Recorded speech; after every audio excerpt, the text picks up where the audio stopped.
Bishnupriya, for bringing theatre into the loop of the discussion. Partho, Datta, I think everybody knows him, but very modestly, he's hardly given me any biodata except to say, oh, tell them I teach music at SA. So, of course, Partho is professor at the School of Arts and Aesthetics, where he mainly teaches music courses, but of course we know him as a historian of long-standing from Delhi University, and he's been a fellow of the Nehru Memorial Museum and Library, as it used to be. And I know him from then, and we spent our time, wasting our time in good ways at the NMML at the same time long ago. And Partho has given me only one title of a book that he's written, which is Planning the City, Urbanization and Reform in Calcutta, 1800 to 1940.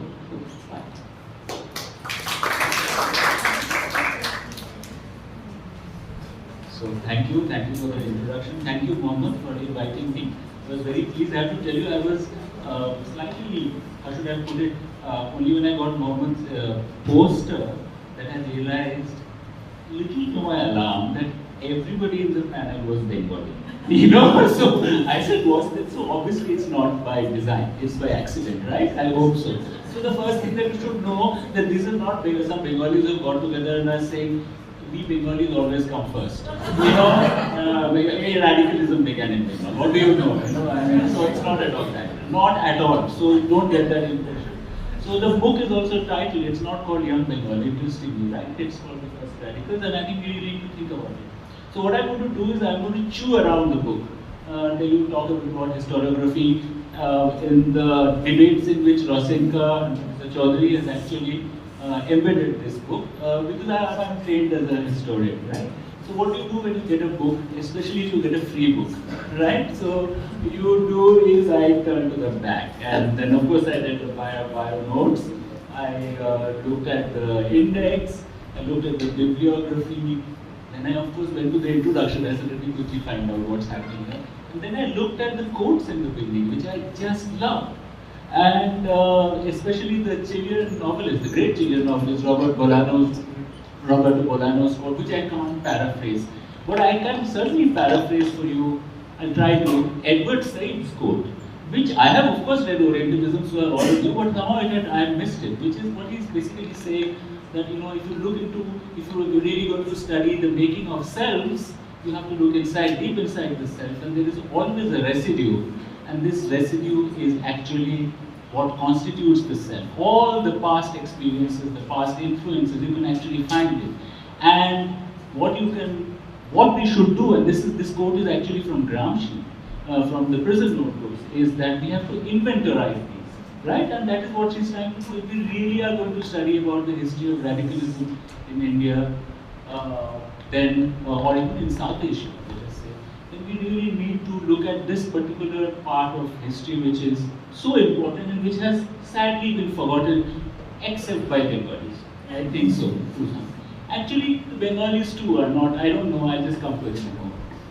So that's the first thing. The second thing I did was, of course, I looked at the contents list, and to my surprise, chapter 4, 5, 6 is called Liberty, Equality, Fraternity.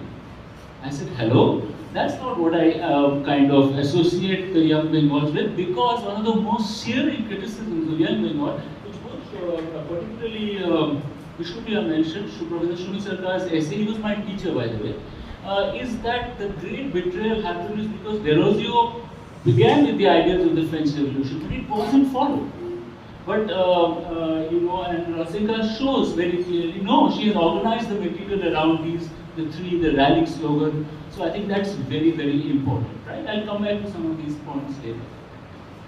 Now, if you read the introduction, which is very, very interesting, I could say that it could be divided into two, as often happens in history writing. One is, of course, the history of the radicals, right? Or let us call them for Young India, Young Bengal, whatever we call it. The other is the engagement of historians with this period of history, so the historiography. right? And if you look at it, so there is a history of that, history of young radicals in Bengal, and there is a history of Bengali historians engaging with this past, which is absolutely fascinating, right? And when I was reading this, I immediately went back. It brought back wonderful memories of being taught by great teachers, like I said, Professor Shubhit Sarkar. And I went to my bookshelf and I pulled out his books, and I read the two essays. One was The Complexities of Young Bengal, which Bishnupriya mentioned, fascinating essay. And the other essay I read was by Partho, another very, very fine scholar, it's called The Fruits of Mikole's Poison Tree. Very interesting essay, and written in a volume which was dedicated to Shamo Shen. If anybody has inherited the mantle of young Bengal, it's probably Shamo Shen, right? So the great radical journalist who brought out Frontiers. Now, if you look at these two essays, already it's been summarized by Bishnupriya. What are they really saying? What they're saying is, I realize it's also a bit of a trope, and it recurs again and again, which is that, of course, we had radicalism, but then this radicalism mellowed, and then there was a retreat, and there was not only a retreat, there was sometimes even betrayal, right? And if you look at it, it's very interesting. Sometimes the historians use this all the time, which is, so it happened with the young Bengal, then it happened with in the early 20th century with the militant nationalists. There was great potential. Then it happened with Gandhi, right? He withdrew the non-cooperation movement. He made a pact with Arvind. So this trope just continues. And you say something is the problem. This is so. There is no potentiality. It doesn't say. It doesn't put it like this. That's very, very interesting.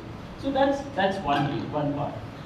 In Partho Chatterjee's essay, I found it absolutely fascinating that he mentions, it's a long essay, all of you should read it, it's great fun to read, and he mentions this particular incident in 1843, very defining moment, when this young student is reading a paper and there is somebody is cheering and the principal of that Hindu college, isn't it? Yeah, Hindu college Englishman says, how dare you?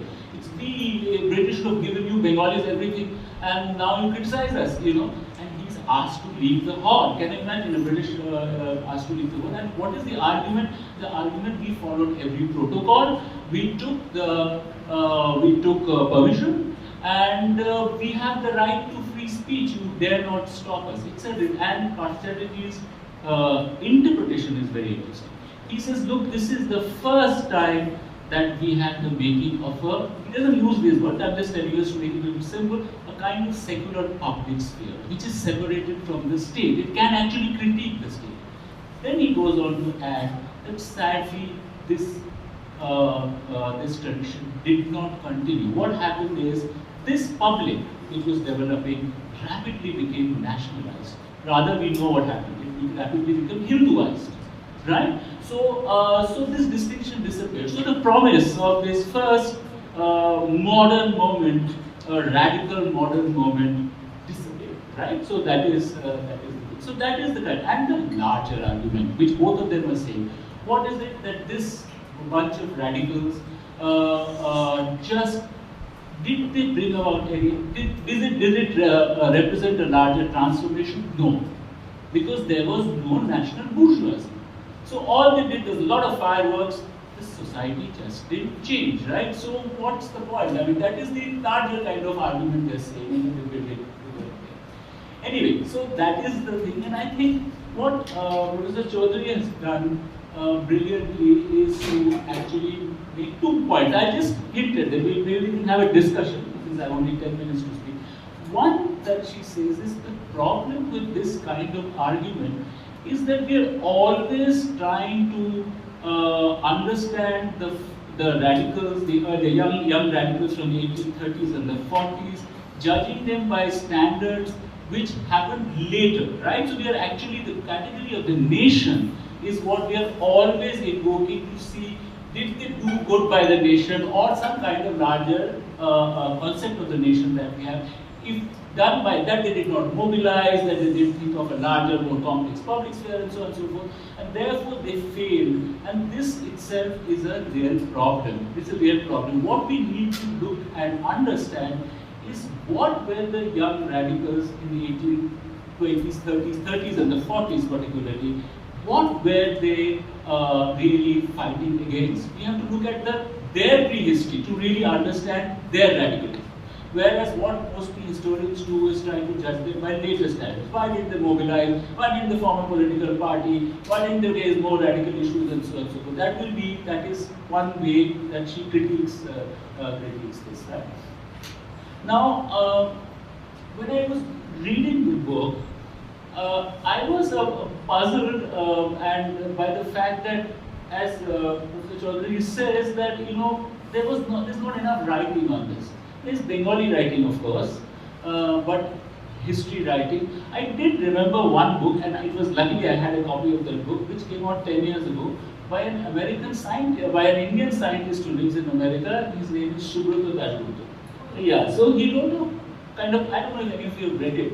It's a kind of biographical study, quite interesting, written for a lay audience. It's called The Awakening. It was published 10 years ago, but these are sort of very important and biographical studies of, but very quite good, I must say. I wanted to tell you, compared to that, in some senses, Professor Chaudhuri's book is richer, and it is also analytic, which is what I found the most engaging part of the thing. The other books, book that I found interesting was Professor Chaudhuri's own collection of essays, which I just love, which is Beefsteaks and Freedom and Beefsteaks, right? I mean, I could immediately connect to those two. So it's true that there is not that much, but there is a point that I would like to make, which is that this book, seen in a larger context, and I'll tell you that Professor Chaudhuri doesn't mention it in the book, and this is how I see it. The larger context of historiographic context has to be understood, which is that there is now a shift in the way we think about radical movements in the past. This has happened in the last 10 years, not for young Bengal, people haven't studied that so much. But again, I think about maybe 7 or 8 years ago, an Indian American historian called Durga Ghosh published a book called Gentlemen Terrorists in India. This is about the 1920s, right? You should look at the book, it's very interesting. She does a re-evaluation. So in the 1920s, the militant nationalists really didn't amount to nothing, right? Which is what large part of the historians really argue, that there's a lot of fire and this and that, but actually it didn't really matter, and they could shake the British. She has an argument, and one of the reasons she has been able to, and I link this to what Professor Chaudhuri has done, which is that there is a shift because there is a shift in methodology. Now, and you find new conceptual categories through which we are now thinking about this history, particularly. So we have, I'm just giving you, it's not necessarily part of Professor Chaudhuri's apparatus, but now when we think about radicalism or social movements, or what are the categories mostly we use in history? We will use, for instance, we will rethink the category of modernity, for instance. What does it mean? We will talk about Orientalism, I mean Scythian Orientalism, right?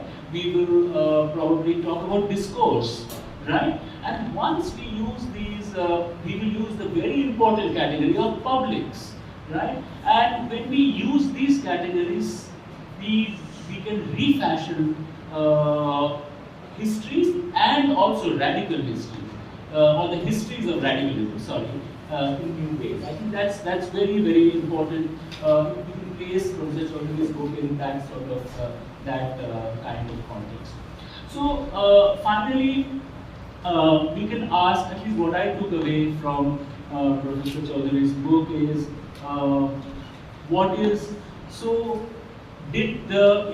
the point is these were young boys who were, the young radicals in 1830s. You just look at it from just like that. What are they? They are young boys who were going to college. I underline boys, right? Because women and girls didn't go to college in 1830s. They went to college. They discovered libraries. They rebelled against their fathers. There's a psychoanalytic. strong psychoanalytic thinking, right, which can be developed. And they did what everybody does. When you are slightly intellectual, they produced a journal, right? And they, and they brought out, is that all? I think this book very powerfully argues that no, right? There are resonances much beyond it. And if we think about what I would call the protocols of modernity, then certainly it was so strong, especially that incident you mentioned in the Liberty. That protocol was really set, and that is so important, right? That we must understand that's so important. Creating those protocols of speech and there are of course so many other things that we take up. Then also this notion of what we would now call investigative journalism. The fact that you go on your own account, you just go and you just do a report on the peasants of Bardhaman or something. So amazing. And to talk about take up women's issues, for instance, on women's education. So in some senses they really anticipated, I would say, very largely some of the main important issues of modern politics. Not only that, and here we shouldn't forget it. And the thing is that Professor Chaudhuri points out that there is a new culture of literary writing. This is so important. Writing in English. You can scoff at it, saying these are half-baked Europeans, right? But this culture of writing in the English language, reading the latest books certainly from the Anglophone world. That culture has thrived ever since, and they set such an important precedent for that. And lastly, I think I would have liked a little more, and I think what they did most, it's there in the book though, is that I think they really set new parameters by which we understand Hinduism today. Right? Particularly because they seem like flings.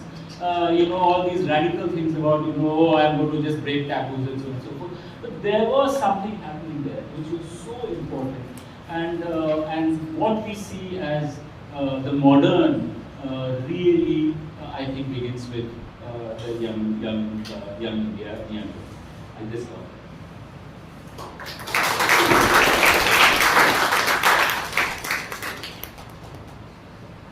Thank you, Partho. So that brings to an end. It's a wide array of responses, provocations, questions, and thoughts about your book. Would you like to just respond to something together, or shall we open it up for?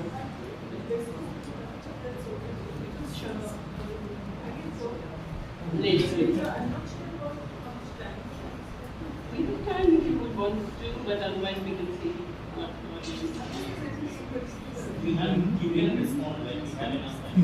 yeah, they would want to hear you, I think. Do any of the ideas that whatever you can remember.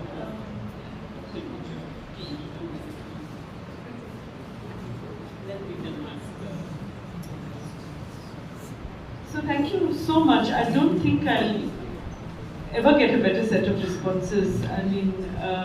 I'm very grateful for the attention you paid the book, for the manner in which you responded to it from your own particular areas of interest, for seeing that I'm making an argument here for something, whether you're convinced by that or not. But essentially, I think all our work, in some way, is an argument. I'm telling my students in class, and we teach a lot of, all of us do, right? We teach theory to our students.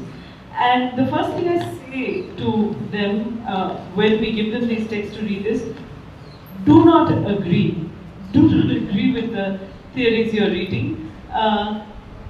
Certainly my strategy in response to a question Partho put to me on a one-on-one just before this began, is that I think the greatest homage you can pay to a theorist, a historian, someone you admire, is to argue with them. And I think that's what I've actually done here, in that I have argued. And I think also because I have no stakes. I'm not a historian, thankfully. I'm coming to it from outside, the disciplinary networks that sometimes keep you at abeyance,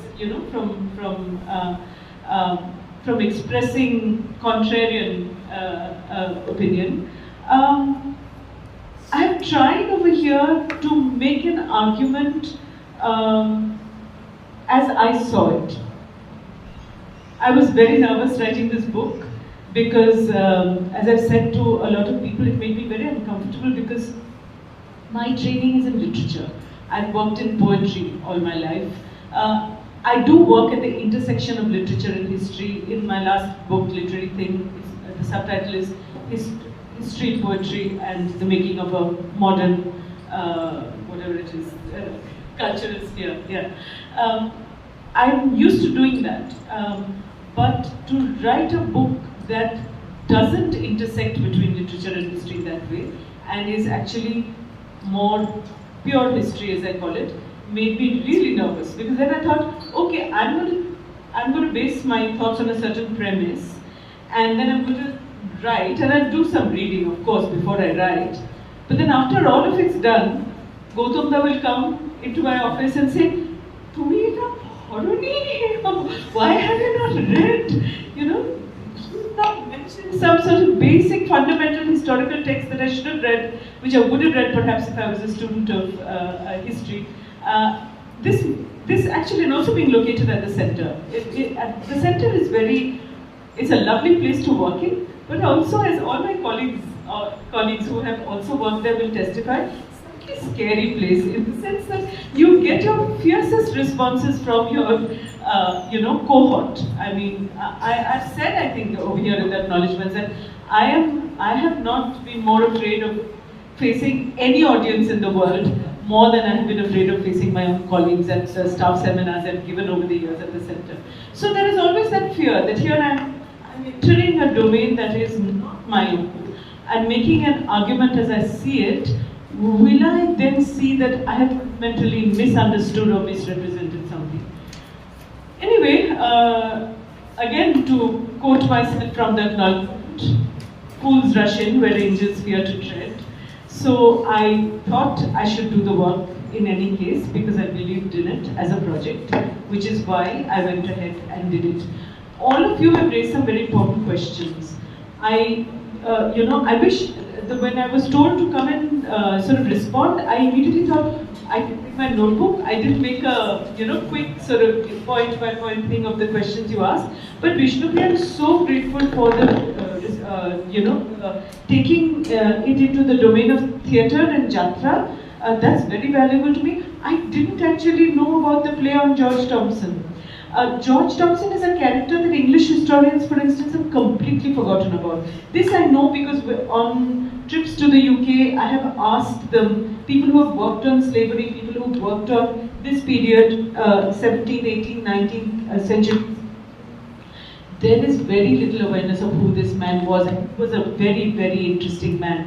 An autodidact, self-taught, he was a celebrity in his time because he campaigned, he was an abolitionist, he campaigned against slavery until the Slavery Act was passed in 1833 in England. And he is so famous that later on, in 1863, President Lincoln invites him to address the House of Congress.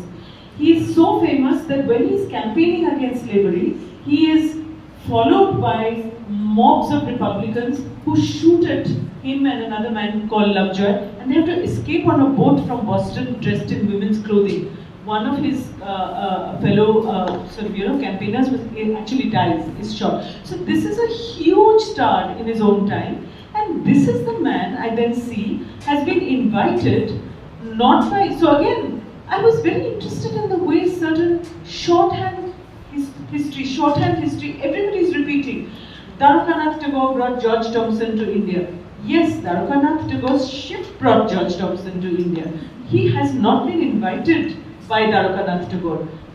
It is, in fact, in George Thompson's own words, the native inhabitants of the city, which I am arguing as are young Bengal, who have invited him to Calcutta to spend 1 year, 1843, in the city. He does travel up to Delhi, where again he's criticized for, taking up remuneration from the Mughal emperor. But then he's defended as well, and he himself writes a thing of defense on his own behalf, saying, "I'm a professional, activist, if I can use current word. Where will I get my money from unless I take up commissions such as this?" So he defends his own, going to visit the emperor in Delhi and taking a case for the Mughal emperor when he returns to London. But I thought that this was a story worth telling. His visit. For a long time, I could see that there were two books. There was a book on George Thompson and there was a book on young Bengal. In the end, I just jumped the George Thompson book, if I can ever do it later. I need to get up to Manchester and I couldn't do that. I couldn't find funds to do it. I didn't. Unless I get to that archive, I can't do the work on George Thompson. But he's a very interesting man. So now I've heard from Bishnupriya. So yeah, this now I'm going to have to look. I wish I had known of it when. Good, I didn't. I would have spent another year. So, but now I will, and I want to see what has been said there. So thank you for that. But most sort of people who teach history, teach this area. Most people don't know George Thompson's name at all. So this was very interesting to me, and that was something that I really learned. Saugata, thank you for all the points that you flagged. The one that has stayed with me, of course, is the emphasis on Chandanagar. And you're quite right.